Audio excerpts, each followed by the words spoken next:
تمام ناظرین کو السلام علیکم۔ تھدو ڈیم کراچی کا ایک خوبصورت اور قدرتی نظاروں سے بھرا تفریحی مقام ہے جسے کراچی والوں کی بہت کم تعداد جانتی ہے۔ تھدو ڈیم کہاں واقع ہے، یہ کب بنا اور اس کی کیا خصوصیات ہیں، آج کی داستان اس ہی بارے میں ہے۔ داستان آگے بڑھانے سے پہلے آپ سے گزارش ہے کہ ہمارے چینل داستان میڈیا کو سبسکرائب کریں اور بیل کے آئیکن پر کلک کرنا نہ بھولیں۔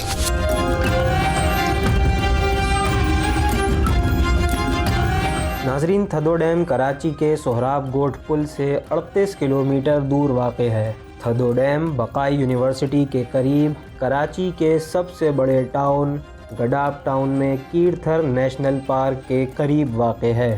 یہ بنیادی طور پر زرعی اور بارانی ڈیم ہے، یعنی جب مونسون بارشیں ہوتی ہیں یہ ڈیم بھر جاتا ہے، اور جس سال بارش نہ ہو اس سال یہ ڈیم خشک ہو جاتا ہے۔ یہ ڈیم کیرتھر پہاڑی سلسلے سے پھوٹنے والی تھدو ندی کے راستے پر بنایا گیا ہے تاکہ ندی میں آنے والے برساتی پانی کو زراعت کے لیے ذخیرہ کیا جا سکے۔ ڈیم کے دونوں جانب کیرتھر پہاڑی سلسلے کی پہاڑیاں واقع ہیں۔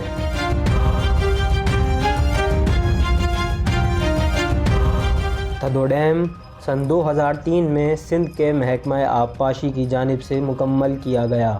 تھدو ڈیم میں پانی ذخیرہ کرنے کی کل صلاحیت 17,110 ایکڑ فٹ ہے۔ تھدو ڈیم کے ساتھ سٹی ڈسٹرکٹ گورنمنٹ کا لگایا گیا 100 ایکڑ اراضی کا خوبصورت جنگل بھی ہے جسے کراچی کا چھانگا مانگا بھی کہا جاتا ہے۔ یہ جنگل سن 2006 میں قائم ہوا، جہاں تقریباً 100 ایکڑ رقبے پر 1 ملین سے زیادہ درخت لگائے گئے تھے۔ یہ جنگل ریشم بنانے، نیل کی پیداوار اور شہد کی فارمنگ کے لیے لگایا گیا تھا۔ مونسون اور بارشوں کے موسم میں یہاں آبشاریں بھی نظر آتی ہیں۔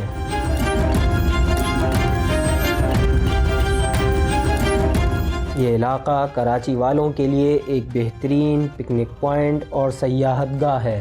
یہاں کے قدرتی آبشار اور جنگل کے خوبصورت نظارے آپ کو شمالی علاقوں کی یاد دلا دیتے ہیں۔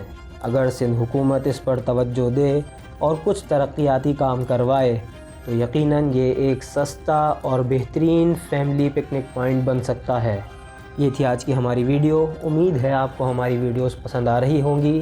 ہمارے کمنٹ سیکشن میں اپنی رائے سے ضرور آگاہ کریں۔ اگلی ویڈیو تک کے لیے السلام علیکم۔